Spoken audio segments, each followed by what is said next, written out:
ಈ ದೇಶದ PM wrapper and home minister DJ ಇವರಿಬ್ರು ಸೇರಿ ಒಂದು ದೇಶದ ಚಿತ್ರಣವನ್ನೇ ಬದಲಾಯಿಸಿದ್ದಾರೆ. ಈ ದೇಶ ಬೇರೆ ಯಾವುದೂ ಅಲ್ಲ, ಕೆಲ ತಿಂಗಳ ಹಿಂದೆ ಒತ್ತಿ ಉರಿಯುತ್ತಿದ್ದ ನೇಪಾಳ.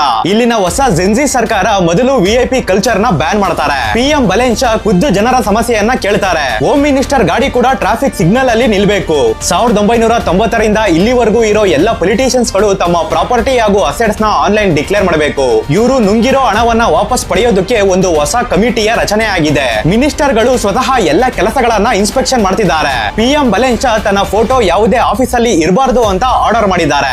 ಎಜುಕೇಶನ್ ಸೆಕ್ಟರ್ ಅಲ್ಲಿ ಕ್ರಾಂತಿಯಾಗಿದೆ. 5ನೇ ತರಗತಿವರೆಗೂ ಯಾವುದೇ ಎಕ್ಸಾಮ್ ಇರಲ್ಲ. ಸ್ಟೂಡೆಂಟ್ಸ್ ಪಾಲಿಟಿಕ್ಸ್ ಕಂಪ್ಲೀಟ್ಲಿ ಬಂದ್ ಆಗಿದೆ. ಪಬ್ಲಿಕ್ ಲೈಫ್ ಈಸಿ ಆಗಿದೆ. ಪಾಸ್ಪೋರ್ಟ್, ಲೈಸೆನ್ಸ್ ಅಂಡ್ ಎಲ್ಲ ಸರ್ವಿಸಸ್ 100% ಡಿಜಿಟಲ್. ಲಂಚ ಕೊಡೋ ಯಾವುದೇ ಸನ್ನಿವೇಶ ಬರೋದಿಲ್ಲ. 24/7 ಆನ್ಲೈನ್ ಹೆಲ್ಪ್ ಸಿಸ್ಟಮ್ ಇದೆ. ಇಲ್ಲಿ ಸಾಮಾನ್ಯ ಜನ ತಮ್ಮ ಸಮಸ್ಯೆ ಬಗ್ಗೆ ಕಂಪ್ಲೇಂಟ್ ಕೊಟ್ರೆ ಇಮಿಡಿಯೇಟ್ ಆಗಿ ಆಕ್ಷನ್ ತಗೊಳ್ತಾರೆ. ಹೆಲ್ತ್ ಕೇರ್ ಅಲ್ಲೂ ದೊಡ್ಡ ಬದಲಾವಣೆ ಆಗಿದೆ. ಪ್ರೈವೇಟ್ ಹಾಸ್ಪಿಟಲ್ಸ್ ಗಳು ತಮ್ಮ 10% ಬೆಡ್ ನ ಬಡವರಿಗೆ ಮೀಸಲಿಡಬೇಕು.